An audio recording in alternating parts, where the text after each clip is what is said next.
एक बार की बात है, गौतम बुद्ध अपने शिष्य के साथ बैठे थे। उसी समय राजा अजातशत्रु वहां पहुंचे और बुद्ध से कहने लगे, हे बुद्धा, जब से मैं आपका शिष्य बना हर कोई मेरा शोषण कर रहा है। आपका शिष्य बनने से पहले सभी लोग मुझसे डरते थे, क्योंकि उस वक्त मैं बहुत कठोर था और मैं किसी को मौत की सजा देने से पहले एक बार भी नहीं सोचा करता था। लेकिन आपका शिष्य बनने के बाद मेरा किसी को दंड देने का मन नहीं करता और ना ही मुझे गुस्सा आता है। मैं शांत हो गया हूँ और सभी को दया भावना से देखता हूँ। लेकिन कुछ लोग मेरे इस बदलाव का अनुचित लाभ उठा रहे हैं और इसने मेरे राज्य के लोगों को भी एक तरह के खतरे में डाल दिया है। कृपया आप मुझे बताएं कि मुझे अब क्या करना चाहिए।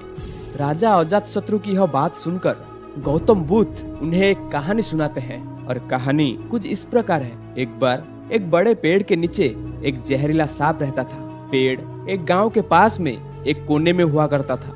वहां अक्सर सुबह शाम लोग बैठक लगाते थे और खूब बातें करते थे। लेकिन जब से उस पेड़ के पास उस सांप को देखा गया, तब से लोगों ने वहां जाना बंद कर दिया। लेकिन कुछ लोग जानबूझकर वहां सांप को देखने आते थे और उसे छेड़ा करते थे। अब उस सांप को जब खतरा महसूस हुआ तो उसने खुद का बचाव के लिए लोगों पर हमला करना शुरू कर दिया। वो सांप अब अपने क्षेत्र में लोगों का आना भी बर्दाश्त नहीं करता था, जिससे गांव के कई लोगों की जान जाने लगी। इस तरह पेड़ के आसपास जब भी कोई हलचल होती थी तो सांप आ जाता और हमला कर देता। सांप की दहशत अब पूरी गांव में हो गई। अब लोगों ने बिल्कुल ही उस पेड़ के पास जाना बंद कर दिया। एक दिन एक साधु उस गांव से गुजर रहे थे। तभी उस साधु की नजर उस विशाल से घने वृक्ष पर पड़ी, जिसके नीचे वो सांप रहा करता था। घने पेड़ को देख साधु के मन में विचार आया कि चलो वृक्ष की इस ठंडी हवा के नीचे बैठकर कुछ देर ध्यान लगाई जाए। उसी वक्त गांव के कुछ लोग अपनी गाय लेकर घर की ओर जा रहे थे। तभी उन लोगों की नजर उस साधु पर पड़ी जो कि उस पेड़ की तरफ जा रहे थे। तभी लोगों ने उस साधु को सांप के बारे में सावधान करते हुए कहा कि आप उस पेड़ के पास मत जाना। वहाँ एक जहरीला सांप रहता है जो जरा सी हलचल होने पर हमला कर देता है और अब तक कई लोगों को काट चुका है। लोगों की यह बात सुनकर साधु मुस्कुराए और उस पेड़ की तरफ चल पड़े।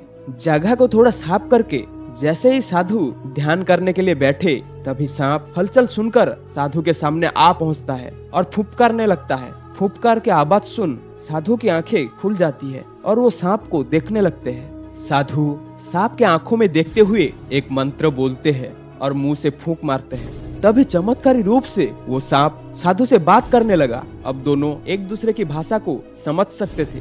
सांप साधु से कहता है, हे मनुष्य, क्या तुम्हें मुझसे डर नहीं लगता? क्या तुम नहीं जानते यह मेरा क्षेत्र है और यहाँ आने की किसी की हिम्मत नहीं है? साधु ने विनम्रता से कहा, हे मित्र, इसमें डरने की क्या बात है? मैं किसी चीज से नहीं डरता, क्योंकि जब मैं जीने का लोभ नहीं रखता तो मृत्यु से क्या डरना?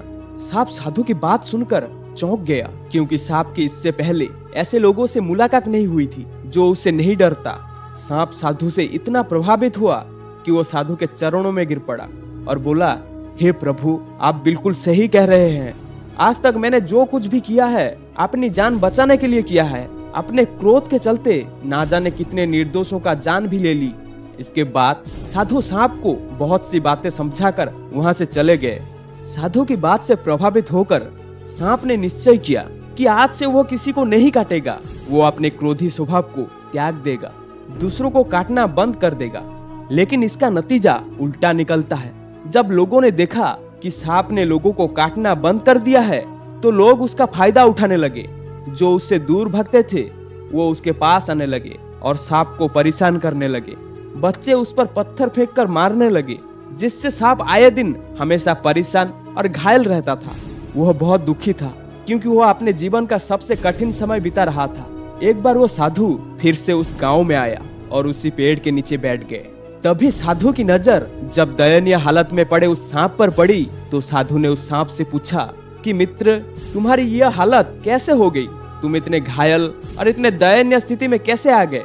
सांप ने कहा, जब से आपने मुझे अपने हिंसक स्वभाव को छोड़ने के लिए कहा, तब से मैंने निश्चय किया कि अब मैं किसी पर हमला नहीं करूंगा। मैंने क्रोध करना छोड़ दिया और शांति को अपना लिया, जिसका नतीजा ये हुआ कि लोगों ने मुझे परेशान करने लगे, दुर्व्यवहार करने लगे। कोई पत्थर से मारता है तो कोई डंडे से पीट कर चला जाता है।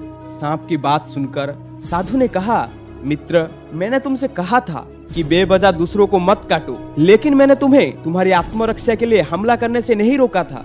कहानी सुनाने के बाद बुद्ध ने राजा से कहा, हे राजन, तुमने भी मेरा बात गलत तरीके से अपनाया है। मैंने आपसे अपने कर्तव्य को छोड़ने के लिए कहा था, किंतु आप अपने कर्तव्य से विमुख हो गए। आप एक राजा है, इसलिए पूर्ण रूप से साधु की तरह व्यवहार करना आपको खतरे में डाल सकता है। तुम्हें सिर्फ अंदर से साधु की तरह रहना था और बाहर से राजा की तरह, ताकि जरूरत पड़ने पर खुद की, प्रजा की और राज्य की रक्षा कर सको। दोस्तों, बिल्कुल ऐसे ही जंगल में होता है। जो सबसे सीधा पेड़ होता है उसको सबसे पहले काटा जाता है, और यही कानून दुनिया के लोगों पर भी लागू होता है। अच्छे भले लोगों का खूब फायदा उठाया जाता है। अच्छे लोगों को जिंदगी में उनको खुद का सामना करना पड़ता है, इसलिए कभी किसी को अपना फायदा मत उठाने दो। लोगों को उनकी मर्यादा में रखने के लिए खुद को परिस्थिति के अनुसार बदलना सीखना चाहिए, अन्यथा आपके हाल भी उस राजा और उस सांप की तरह हो जाएगा।